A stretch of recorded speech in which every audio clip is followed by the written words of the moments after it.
The massive alien ship floated in the darkness of space like a metal mountain. Inside the command room, Supreme War Commander Zelthos stood before a wall of glowing screens. His 6 arms moved quickly across the controls as he read through old files. Today was special. Today, the oldest peace treaty in the galaxy would end. Zelthos had purple skin and 4 eyes that glowed red in the dim light. He was tall, even for his species, and his voice was deep and scary when he spoke. He had fought in many wars and won them all. But this war would be different. This war would be easy. The screen showed him information about humans. Small, weak creatures with only 2 arms and 2 eyes. They lived on one tiny planet at the edge of the galaxy. 3,000 years ago, his people had beaten them in a great war. The humans had begged for peace. They promised to stay on their home world and never leave their star system again. Foolish humans, Zelthos said to himself. He touched a button and the treaty appeared on the screen. The Human Containment Accord. For 3,000 years, the humans had kept their promise. They had stayed home like good little pets. But now the treaty was over. Now Zelthos could finish what his ancestors had started. He would destroy every human in the galaxy. It would take maybe a few days, a week at most. On the other side of the galaxy, Captain Han Minho sat at his desk reading reports. The office was small and simple. Old coffee cups sat on shelves next to books about space battles. Minho was 47 years old with gray hair and tired eyes. He had been a soldier for 25 years. His computer made a soft beeping sound. A new message had arrived. Minho opened it and started reading. It was from the Galactic Hegemony. Very official, very important. It said that the 3,000-year peace treaty was now over. It said that humanity was now an enemy of the galaxy. It said that all humans would die soon. Minho read the whole message twice. Then he did something strange. He smiled. He forwarded the message to his boss, Admiral Park Ji-woo, with a short note. The aliens are getting restless again.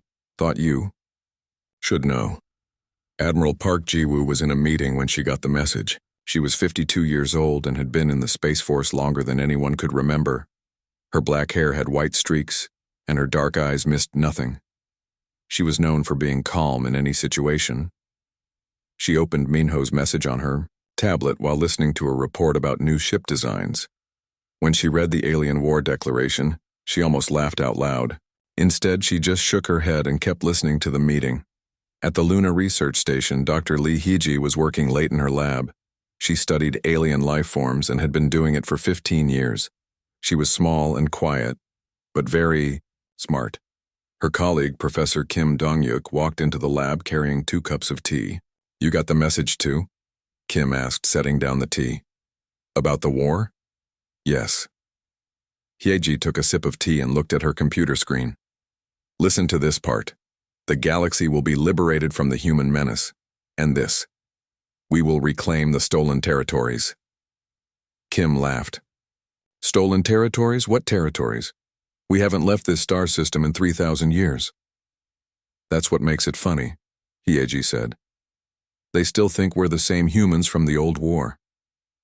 Far away on the alien homeworld, Zelthos was meeting with his war council.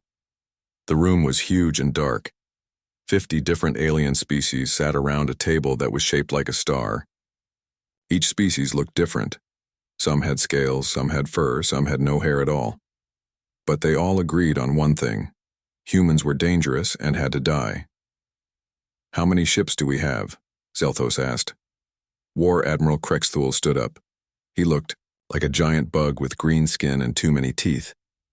5 million ships, Supreme Commander, 2 trillion soldiers. We have weapons that can destroy planets. Another alien, Fleet Marshal Veltar, added, Our smallest battle group has more ships than the humans have people. Zelthos nodded. This would be the easiest war in galactic history. How long will it take to reach their system? 6 months, Supreme Commander. Good. Send the first wave.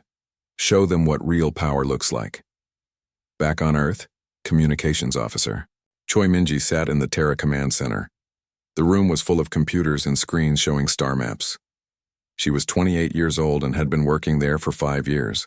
She was good at her job and never got excited about anything. When the official war declaration came in, she read it carefully. Then she started typing a response. Her fingers moved quickly over the keyboard. The message was short. Message received. We'll be waiting. She sent it back to the aliens and then made a note in her log. Aliens declared war today. Told them. We got their message. Her supervisor, Commander Bae So-young, looked over her shoulder. That's it? That's our response to a war declaration? Minji shrugged. What else should I say? Good luck? Try not to die too quickly? So-young laughed. I guess that works. In the lower levels of Terra Command, engineer Yoon Tae-hyun was working on systems that didn't officially exist. The room was hidden behind 3 security doors and a DNA scanner. Only 12 people on Earth knew about this place. Tae-hyun was 35 years old and very good with machines. He could fix anything and build things that most people said were impossible. Right now he was working on a device that could bend space and time. How are we looking? Asked Security Chief Bae So-young as she walked into the room. All systems are ready, Tae-hyun said without looking up from his work. When the aliens get here, they're going to get a big surprise. Good. The Admiral wants everything checked twice. We only get one chance to do this right. Tae-hyun nodded. He had been preparing for this day his whole life. His father had prepared for it. His grandfather, too. For 3,000 years, humans had been getting ready. Not for peace. For war. On the alien command ship, Zelthos was looking at old battle records. The last war with humans had been bloody. The humans had fought hard and been very clever. But they had been primitive then. They had simple weapons and slow ships. Now, 3,000 years later, they were probably even weaker. They had been stuck on one planet for so long. They probably forgot how to fight. They probably forgot how to build warships. This would be easy. Supreme Commander, said his aide, a small alien with blue skin. We have sent the war declaration to all human colonies. Colonies? Zelthos turned around fast. What colonies? The treaty said they had to stay on their home world. The aide looked nervous. Well, sir, they do have some mining stations and research outposts in their system. Nothing important. Zelthos relaxed. Mining stations were not dangerous. Research outposts were just buildings with computers. How many people live in these places? Maybe a few million total, sir. Zelthos laughed. A few million people spread across a few stations. His advance fleet could destroy all of them in an hour. Send word to the fleet, destroy everything human. Leave nothing alive. Back on Earth, Admiral Park Ji-woo stood in her office looking out at the night sky. She could see the moon and some of the space stations that orbited Earth. To anyone watching, they looked like normal research stations and shipping centers, but Ji-woo knew the truth. Those weren't just stations, they were weapons, the biggest, most dangerous weapons ever built. And they had been waiting for 3,000 years to be used. Her door opened and Captain Minho walked in. The aliens are sending their first wave, he said. Should be here in 6 months. How many ships? About 10,000. Ji-woo smiled. Only 10,000. They're not taking us seriously. Should we tell them the truth? No. Let them learn the hard way. It's more fun that way. Minho nodded and left. Ji-woo went back to looking at the stars. Somewhere out there, alien ships were flying toward Earth. The aliens thought they were coming to destroy a weak, helpless species. They were wrong. Dr. Lee Hyeji was still working in her lab when her computer made a soft sound. Another message had arrived. This one was from deep inside the Earth's government. It was marked with the highest security level. The message was simple. Protocol 7 is now active. Prepare your station for visitors. Hyeji smiled and started typing commands into her computer. Around her, the research station began to change. Walls moved. Hidden rooms opened. Weapons that had been sleeping for 3,000 years woke up. Professor Kim walked back into the lab carrying more tea. He stopped when he saw what was happening. Is it time? It's time, Hyeji said. Kim set down the tea and went to his own computer. He started typing in codes that he had memorized as a child. codes that his family had kept secret for 100 generations. All over the human solar system, the same thing was happening. Mining stations were turning into battleships. Research outposts were becoming weapons platforms. Transport ships were revealing hidden armor and guns. Humanity was waking up. And when humanity was fully awake, the aliens were going to learn why. Their ancestors had been so afraid 3,000 years ago. The war was coming. But it wasn't going to be the war the aliens expected. Engineer Taehyun finished his work and stepped back from the machine. It hummed softly and glowed with a blue light. This machine could destroy a planet, or it could move a moon, or it could do things that aliens couldn't even imagine. "Beautiful," said Security Chief So-young as she watched the machine work. 3,000 years of human engineering, Taehyun said proudly. The aliens have no idea what they're walking into. Good. Let's keep it that way. On the A, 6 months had passed since the aliens declared war. Now their ships were finally arriving at the edge of human space. War Admiral Krexthul stood on the bridge of his flagship, looking at the screens that showed the human solar system. Krexthul was huge, even for his species. His green skin was covered in scars from old battles. His forearms each held a different weapon. He had fought wars across the galaxy and never lost a single battle. This would be his easiest victory yet. "What do our sensors show?" he asked. His science officer. "Very little, War Admiral," the officer replied. "We detect some mining stations around the 4th planet, a few research outposts near the gas giants, nothing that looks like military bases." Krexthul laughed. "Of course not. These humans have been trapped in one system for 3,000 years. They probably forgot how to build weapons." His fleet was massive. 10,000 ships filled the space around his flagship. Each ship carried enough firepower to destroy a city. Together they could turn planets into dust. "Send a message to all ships," Krexthul ordered. "We attack in 1 hour. Destroy everything human. Leave no survivors." Captain Lim Jae-won was sitting in his command chair when the alien fleet appeared. His ship, the Soul's Fury, was hidden behind a large asteroid. To alien sensors, it would look like just another piece of space rock. Jae-hwan was 42 years old and had been in space his whole life. His father had been a captain. His grandfather, too. For 3,000 years, his family had been preparing for this moment. "How many ships?" he asked his sensor officer. 10,000, Captain. They're moving toward the inner system." Jae-hwan nodded. "Send the signal to all units. Time to show our guests what human hospitality looks like." Across the solar system, things that looked like mining stations and research outposts began to change. Walls slid away to reveal massive guns. Hidden armor plating extended to cover weak points. Ships that had been sleeping for centuries powered up their engines. The aliens had no idea what was happening. Lieutenant Oh Soman was in her fighter craft, waiting for orders. She was 26 years old and had been flying since she was 16. Her fighter looked small and weak compared to alien ships, but looks could be very deceiving. "All fighters, this is command," came the voice over her radio. "You are cleared to engage. Show them what 3,000 years of practice looks like." Soman smiled and pushed her throttle forward. Her fighter shot out from its hiding place like a bullet. Around her, hundreds of other fighters did the same. The alien sensors finally detected them. Alarm sounds filled the alien ships as their crews scrambled to battle stations. "Where did they come from?" Krexthul shouted at his officers. "We don't know, War Admiral. They just appeared out of nowhere." On the Soul's Fury, Captain Jae-hwan watched the alien fleet try to turn around to face the human ships. They were moving slowly like ancient beasts trying to wake up from a long sleep. "Target their command ship," Jae-hwan ordered. "Let's introduce ourselves properly."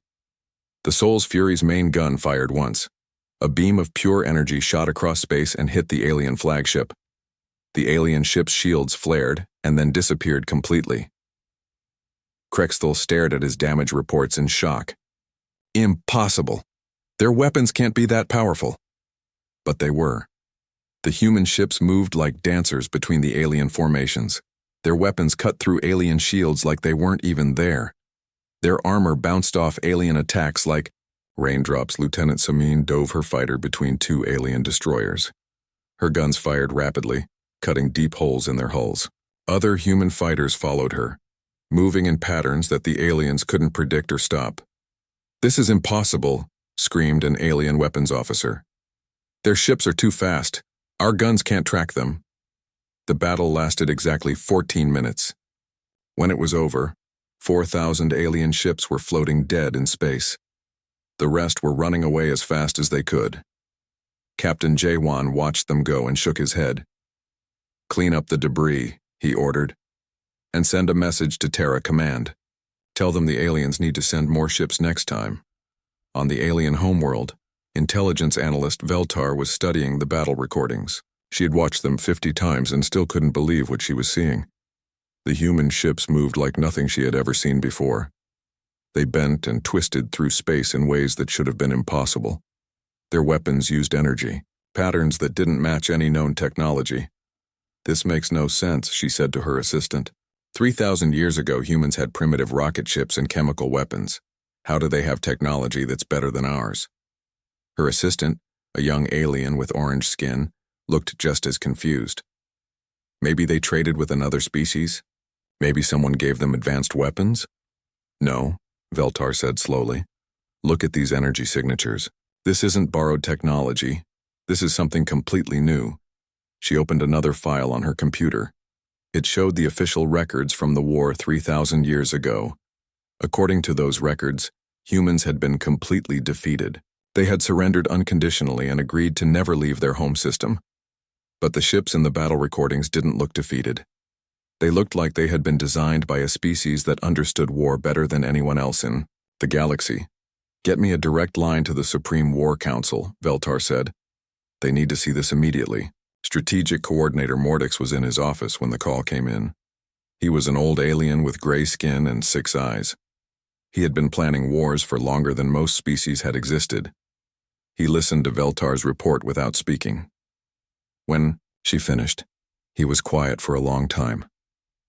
"You're telling me," he said finally, "that 10,000 of our ships were defeated by a few hundred human vessels?" "Yes, sir. And it wasn't even close. Our ships were destroyed or forced to retreat in less than 15 minutes. Mordix pulled up the battle recordings on his own computer. He watched human ships dance through alien formations like they were playing a game. He watched alien weapons bounce off human shields like toys. "This changes everything," he said quietly. "Send word to all fleet commanders. We need to mobilize everything we have." On Earth, Fleet Admiral Kang Seojin was meeting with the Terran High Command. The room was deep underground, protected by layers of armor and security systems. 12 people sat around a table, each one representing a different part of humanity's secret military. "The aliens took the bait perfectly," Admiral Kang said. He was 60 years old and had been preparing for this war his entire life. "They think we're using borrowed technology or help from another species." Chief Scientist Nam Yoonji nodded. She was small and looked harmless, but she had designed weapons that could crack planets in half. "All stealth protocols are working. They still have no idea what we really are." "How long before they send a bigger fleet?" asked General Yu Min-jae. "Our intelligence says maybe 3 months," replied Admiral Kang. "They're calling up forces from across the galaxy." "Good," said Director Shin Mi-kyung, who ran the human spy network. "The bigger the fleet, the bigger the lesson." Historian Ryu Junho was the oldest person in the room. He was 85 years old and had spent his entire life studying the real history of humanity, the history that the aliens had forgotten. "May I remind everyone," he said in a quiet voice, "why we're really here. 3,000 years ago, we made a choice. We decided to step back and let the galaxy grow up without us. We kept our promise." "And now?" asked Admiral Kang. "Now they've broken the treaty," Junho replied. "Now they've chosen war. So now they get to learn why our ancestors were so feared." The meeting continued for hours as they planned humanity's next moves. Outside, the people of Earth went about their normal lives. They went to work, played with their children, and watched movies. Most of them had no idea that a galactic war had just begun. But some knew. In hidden bases around the solar system, human soldiers prepared weapons that had been sleeping for 3 millennia. Engineers ran final checks on ships that could move, faster than light and hit harder than supernovas. Captain Lim Jae-won was back on patrol near the edge of the system. His ship looked like a normal patrol vessel, but hidden inside its hull were weapons that could destroy entire fleets. "Any word from command?" asked his first officer, Lieutenant Park Sang-yeon. "They want us to keep watching," Jae-won replied. "The aliens will be back soon, and next time they'll bring friends." "How many friends?" Jae-won smiled. "According to our spies, about 100,000 ships." Park whistled softly. "That's a lot of ships." "Yes, it is. But it's still not enough." Meanwhile, on the alien command ship, War Admiral Krexthul was trying to explain to his superiors how he had lost 4,000 ships to a handful of human vessels. "They were using some kind of new technology," he said. "Their ships moved in ways that violated the laws of physics." Supreme War Commander Zelthos listened to the report with growing anger. He had promised the Galactic Council that this would be an easy war. Now his own officers were telling him that humans had technology better than anything in the galaxy. "You're telling me," Zelthos said slowly, "that primitive humans defeated you?" "They're not primitive anymore, Supreme Commander. I don't know what they've been doing for 3,000 years, but they've been busy." Zelthos slammed his fist on the table. "Impossible. 3,000 years ago they were barely capable of spaceflight. How could the—" Grand Fleet Marshal Zep Cater stood before the largest war fleet in galactic history. 100,000 ships stretched out as far as his eyes could see. Each ship carried weapons that could burn cities. Together, they represented the combined military might of 50 different alien species. Zep Cator was the most famous military leader in the galaxy. He was 12 feet tall with silver skin and 3 heads, each one thinking different thoughts. He had conquered entire star systems and never lost a battle. Today he would end the human threat forever. "All ships report ready for battle," announced his fleet coordinator. "Excellent," Zep Cator replied with all 3 of his mouths. "Today we finish what our ancestors started 3,000 years ago. Today, humanity dies." The massive fleet began, moving toward Earth. Their engines lit up space like a second sun. Any species watching from nearby star systems would see the light and know that the galaxy was at war. Deep inside the human solar system, Network Coordinator Shin Mi-kyung sat in a hidden command center beneath the surface of Mars. Around her, hundreds of technicians worked at computer stations. Screens showed every part of human space.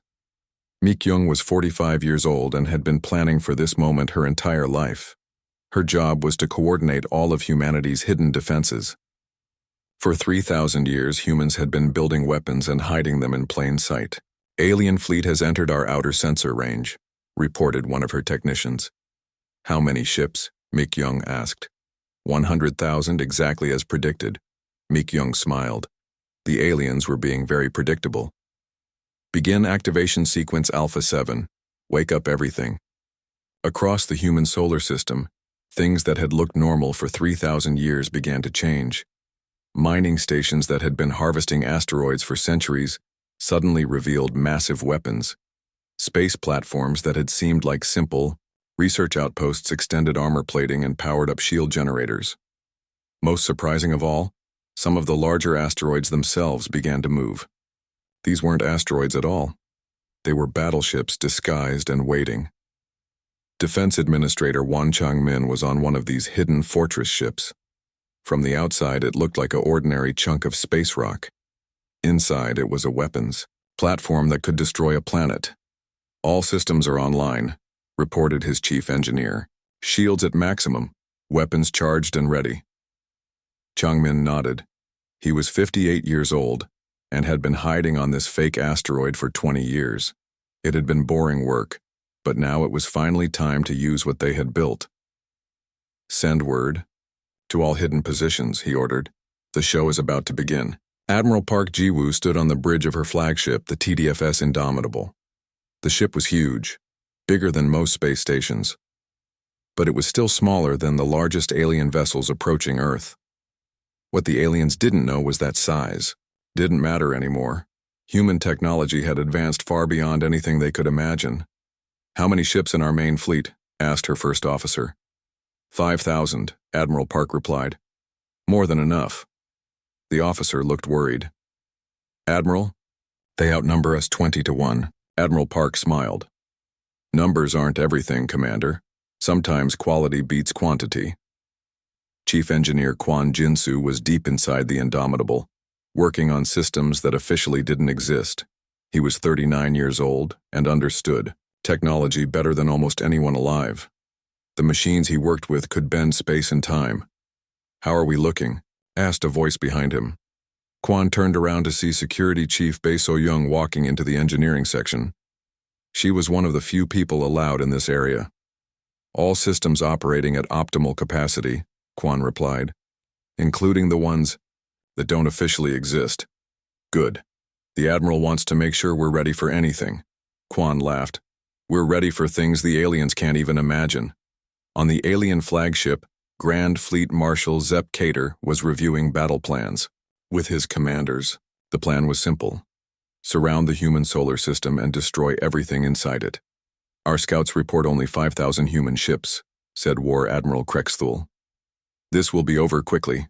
Fleet Intelligence Officer Quinville looked less certain. She had been studying the recordings from the first battle for months. Marshal, I have concerns about their technology. Our weapons seem to have no effect on their ships. Impossible, Zepp Cater said with his middle head while his other two heads continued reading reports. No species can advance that much in 3,000 years. With respect, Marshal, the evidence suggests otherwise. Zepp Cater's three heads all turned to look at her. Are you questioning my judgment, officer? No, Marshal. I'm just reporting what I've observed. Then observe this. We have 100,000 ships. They have 5,000. Simple mathematics. Tells us who will win.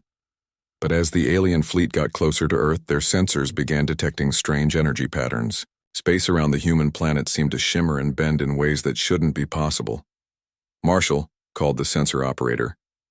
I'm reading gravitational anomalies throughout the system. It's like space itself is being twisted. What does that mean? Zepp Cater demanded. I don't know, sir. I've never seen anything like it. The human fleet was moving out to meet them. 5,000 ships against 100,000. To any rational observer, it looked like suicide. Captain Song Yerim commanded one of the smaller human ships, a destroyer called the Busan's Pride. Her ship looked tiny compared to the alien battleships, but she wasn't worried. All weapons ready, Captain, reported her tactical officer. Excellent. Target that big ugly ship in the center of their formation. Which one, Captain? They're all big and ugly. Song laughed. Good point. Target the biggest, ugliest one. Her ship's main gun fired once. The beam of energy crossed the distance between fleets in less than a second. It hit an alien dreadnought that was 3 times larger than any human ship. The alien ship's shields flared once and then collapsed completely. The beam continued through the hull, cutting the massive vessel in half. Impossible, shouted an alien. Observer. No weapon should be able to do that, but it was happening all across the battlefield.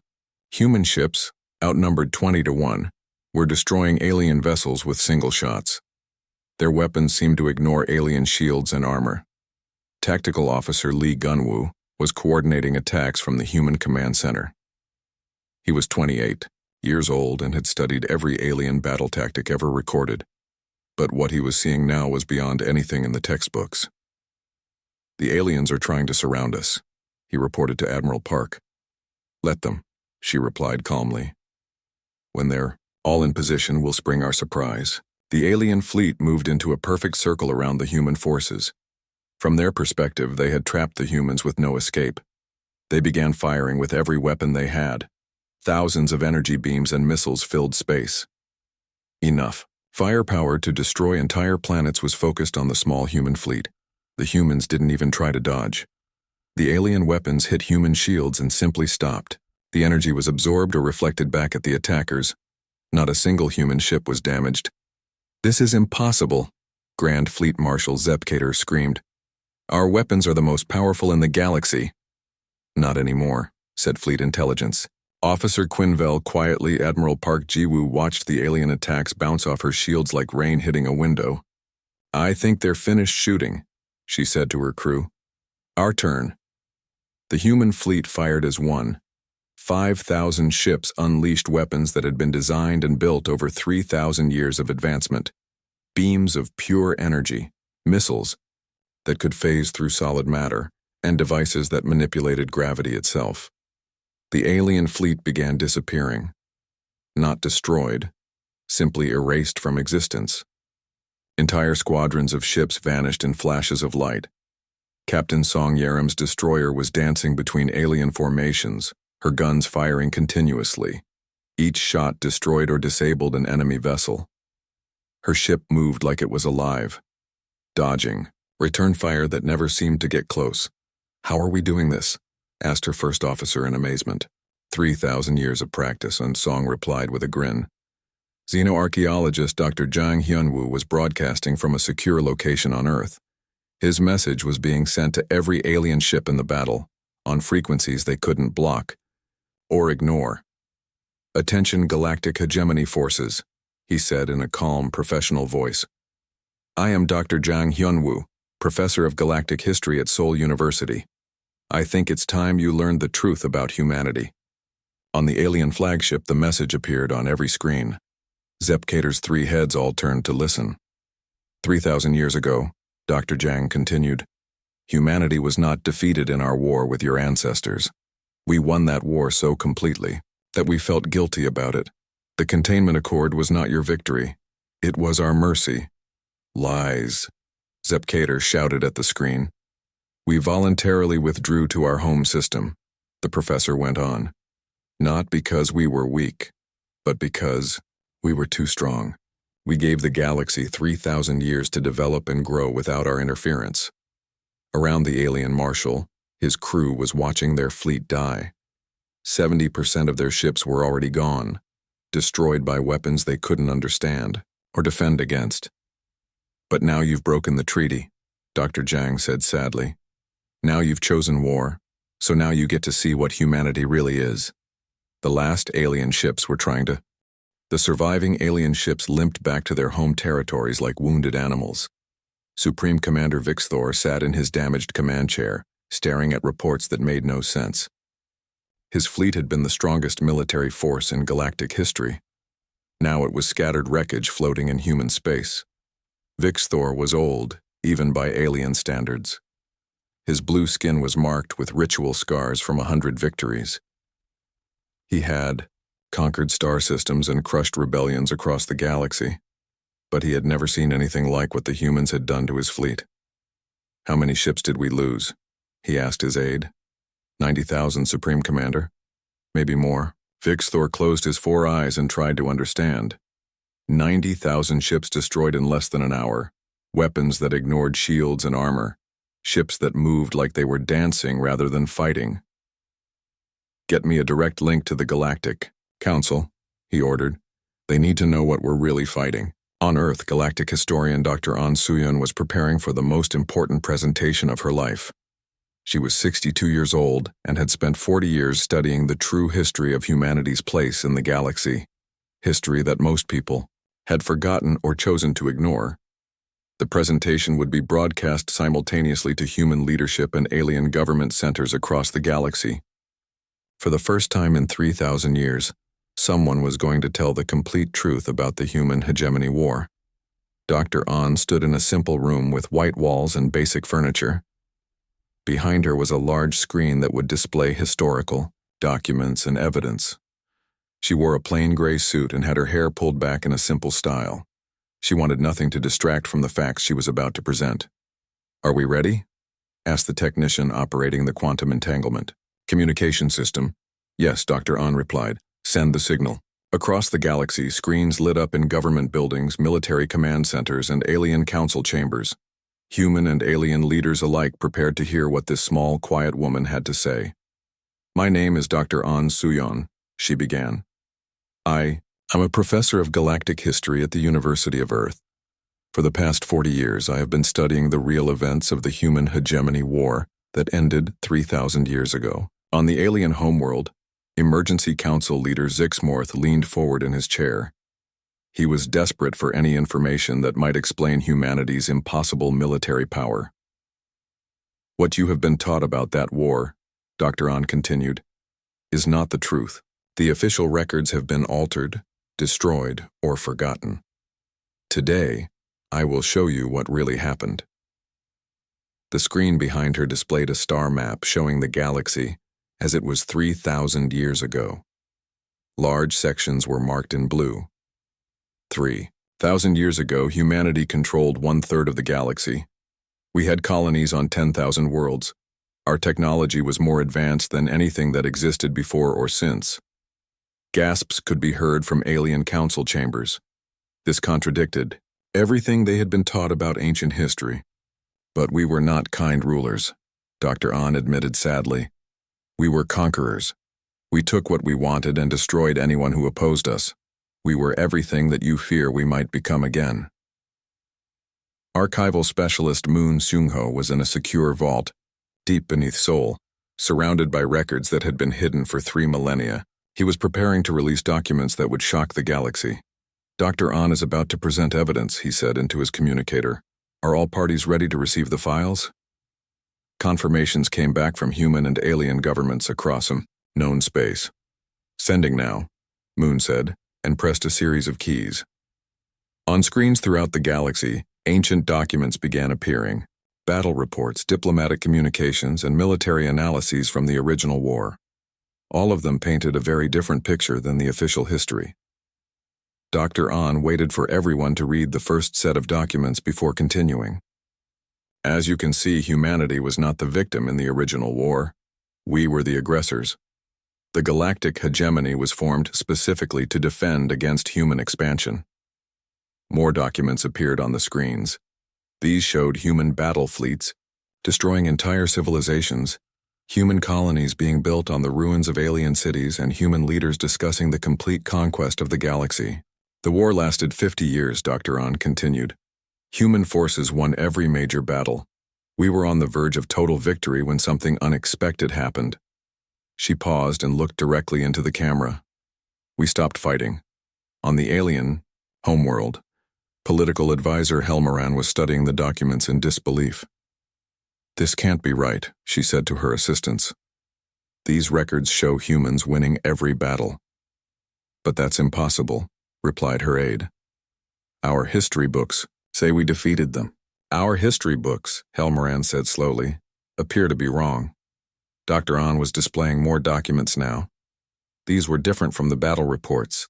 They showed internal human communications, debates among human leaders, and psychological reports on human soldiers.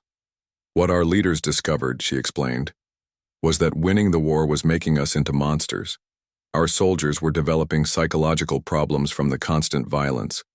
Our colonies were becoming police states. Our entire civilization was being corrupted by the need to control others. The documents showed human leaders struggling with the moral implications of their conquests. Reports from human psychologists warning that the species was losing its humanity. Proposals for radical solutions to the problems of unlimited power. So our leaders made an unprecedented decision, Dr. An said. We chose to lose the war on purpose. Silence filled alien council chambers across the galaxy. This was beyond anything they had imagined. We withdrew our fleets from all conquered territories. We abandoned our colonies. We signed the Containment Accord and promised to stay within our home system for 3,000 years. More documents appeared showing the actual terms of the Containment Accord. It wasn't a surrender document at all. It was a voluntary isolation agreement signed by human leaders who wanted to give their species time to evolve beyond its violent nature. The galactic hegemony didn't defeat us, Dr. An said clearly. We defeated ourselves. We chose to stop being conquerors and became something else instead. On the alien homeworld, Emergency Council leader Zixmorth was frantically calling his historians and archivists. Find the original records from the war, he shouted. I want every document. We have, but when the alien historians searched their archives, they found that most of the original records had been lost or destroyed over the centuries. The official history of human defeat had been repeated so many times that everyone believed it was true. Dr. An was now showing documents from the 3,000 years of human isolation. Scientific advances, technological breakthroughs and social evolution that had happened while humanity was voluntarily confined to one star system. We used our isolation to become better than we were, she explained. We developed technology that could reshape matter and energy. We learned to manipulate space and time, but most importantly, we learned wisdom. The screens showed human philosophical writings, ethical frameworks, and social structures that had evolved during the long isolation. Humanity had spent 3,000 years not just advancing technologically, but growing morally and spiritually. When your ancestors signed the containment accord with us, Dr. Ahn said, they included a clause that we could defend ourselves if attacked. Today you have activated that clause. She paused and looked sad. We hoped you would never do that. We hoped the galaxy would grow and mature without needing to learn this lesson. But you have chosen war, so now you must face the consequences. On his damaged command ship, Supreme Commander Vixthor was reading the documents with growing horror. Everything he had believed about galactic history was wrong. Humanity hadn't been contained because they were weak. They had been contained because they were too strong. Get me a communication link to the human leadership, he ordered. Sir? Asked his communications officer. Now, before this gets any worse. But Dr. Ahn wasn't finished with her presentation. She was now showing the final set of documents, plans and preparations that humanity had made during their isolation. We always knew this day might come, she said. We hoped it wouldn't, but we prepared for it anyway. Every human child learns about the old war in school. Every human family passes down knowledge of weapons and tactics. We have spent 3,000 years getting ready for the moment when the galaxy might threaten us again. The screens showed hidden military installations, disguised weapons platforms, and technology development programs that had been running for centuries. Humanity had never stopped being a military power. They had just learned to hide it better. The fleets you have faced so far, Dr. Ahn said, represent about 1% of our total military capability. We have been testing your forces and studying your technology. What you have seen is not our army. It is our police force across the galaxy. Alien leaders sat in stunned silence. They had thought they were fighting a species that had barely learned to leave their home planet. Instead, they were fighting the descendants of the galaxy's former masters. We do not want to rule the galaxy again, Dr. Ahn continued. We learned that lesson 3,000 years ago. But we will not allow ourselves to be destroyed by species who have forgotten their own. War Emperor Zixmorth stood before the largest gathering of alien leaders in galactic history. Representatives from over 200 species filled the great assembly hall on the hegemony homeworld. The air was thick with tension and fear. Zixmorth was a massive creature with dark red skin and 6 arms. He had ruled the galactic hegemony for 200 years and never faced a crisis like this. The truth about humanity had shaken the foundation of everything their civilization believed. The humans have given us 3 choices, he announced to the assembly. Surrender, continue fighting, or attempt total destruction of their species. Angry voices filled the hall. Representatives shouted in dozens of different languages, but the message was the same. They refused to surrender to a species they had contained for 3,000 years. War Admiral Drexitar of the Korthani Empire stood up. He was covered in battle scars and had never lost a war. I say we fight. Gather every ship in the galaxy and crush them completely. Many others agreed. They had convinced themselves that humanity was bluffing, that no species could advance that much in only 3,000 years, that the battle recordings must be fake somehow. And if we lose? Asked Council Member Velsine of the Aquari Federation. She was one of the few voices of reason in the hall. We won't lose, Drextar replied, confidently. We have the numbers. We have the entire galaxy behind us. Zixmorth looked around the hall at the angry faces of his fellow leaders. He had read the historical documents. He had seen the battle recordings. He knew what humanity was capable of. But he also knew that his people would never accept surrender without trying one final attack. Very well, he said finally. We mobilize everything. Every ship, every soldier, every weapon in the galaxy. If humanity wants a war, we'll give them the greatest war in galactic history. The assembly erupted in cheers.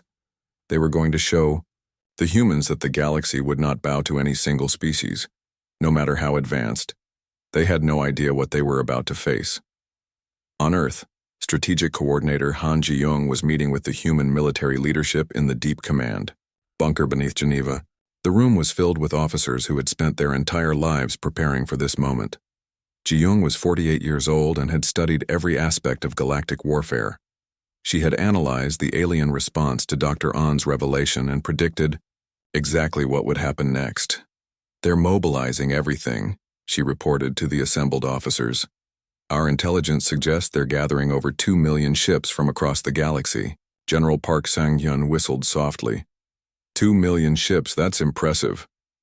"It's also desperate," replied Fleet Admiral Kang Seojin. "They're throwing everything they have at us because they know this is their only chance." Chief Designer Park Sang-hyun was reviewing final preparations for humanity's ultimate weapons. She was 55 years old and had designed technologies that most species couldn't even imagine. Today, those weapons would finally be used. "Are the Terra-class world ships ready?" asked Admiral Kang. "All 5 are operational," Park Sang-hyun replied. "Mars, Venus, Luna, Titan, and Europa have all been converted to mobile battle platforms." The other officers looked impressed. The Terra-class project had been humanity's most ambitious military program. They had spent 3,000 years converting entire planets and moons into weapons of unimaginable power.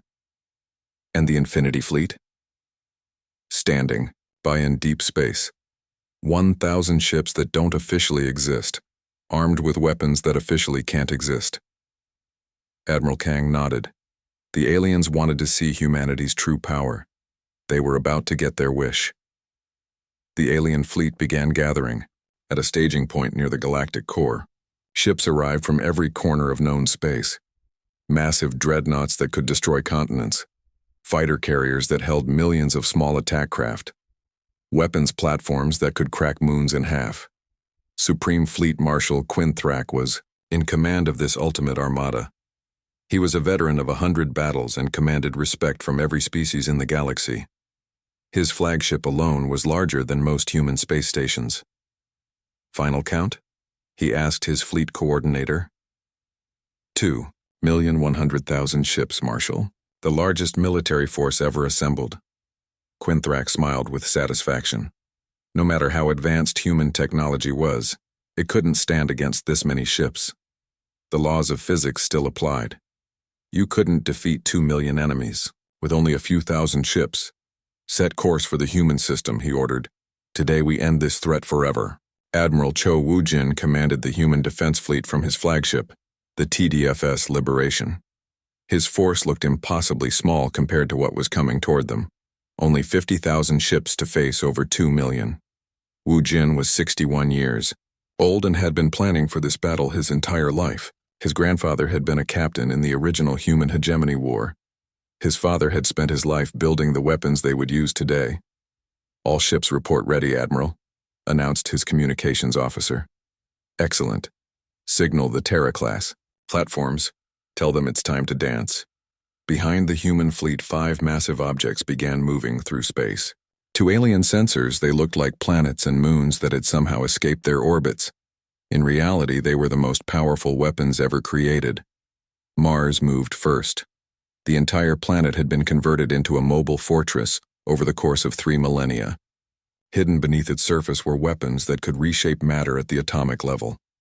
Venus followed, its thick atmosphere hiding energy generators that drew power directly from the quantum vacuum. Luna, Earth's ancient moon, revealed massive railguns that had been disguised as mining equipment for centuries. Titan and Europa, moons of the gas giants, completed the formation. Their icy surfaces concealed fusion reactors that could power entire star systems. Captain Kim Naeun commanded the human vanguard aboard her ship, the Soul's Light. She was 34 years old and represented the new generation of human officers who had grown up knowing this war was inevitable. "Alien fleet is entering our engagement zone," reported her sensor officer. "Good. Let's show them what 3,000 years of innovation looks like." The human fleet spread out in a formation that looked almost casual compared to the rigid military formations of the alien armada. Human ships moved like they were dancing rather than preparing for battle. Supreme Fleet Marshal Quinthrak watched the human deployment with confusion. What kind of formation is that? They're spread out like they're on parade. Perhaps they're trying to make themselves look larger, suggested his tactical officer. Or perhaps they're crazy, Quinthrak replied. No matter. Begin the attack. Destroy everything human. 2 million alien ships opened fire simultaneously. The amount of energy released was equivalent to several supernovas. Space itself seemed to burn as millions of weapons discharged at once. The attack was so massive that it should have vaporized everything within a light year of the target area. But when the energy dissipated, the human fleet was still there. Completely undamaged.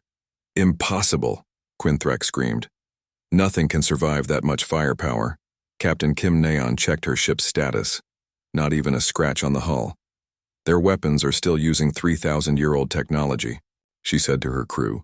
It's like being attacked with sticks and stones. Admiral Cho Woojin opened a communication channel to the alien fleet.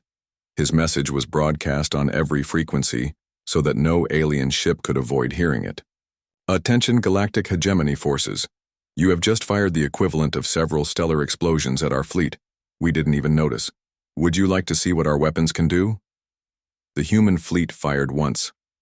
50,000 human ships released. Weapons that had been developed in secret for 3,000 years. Energy patterns that existed outside normal spacetime. Projectiles that could phase through matter and explode inside enemy hulls. Gravitational waves that could crush ships like empty cans. 1 million alien ships simply disappeared. Not destroyed. Not exploded. They were erased from existence so completely that space filled in where they had been. The remaining alien ships tried to retreat, but human vessels had surrounded them completely. There was nowhere to run.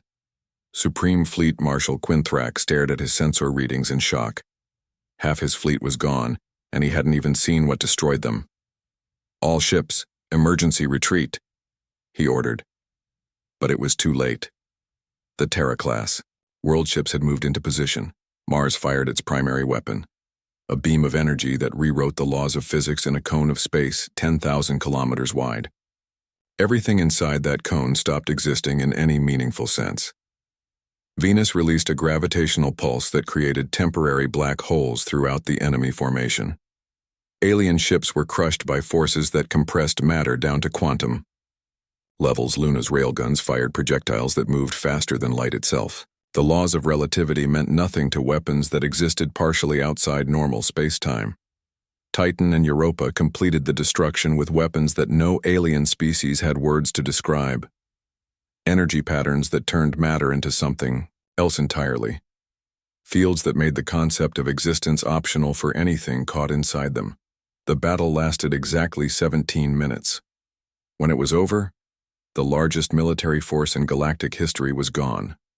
2 million ships reduced to scattered particles floating in space.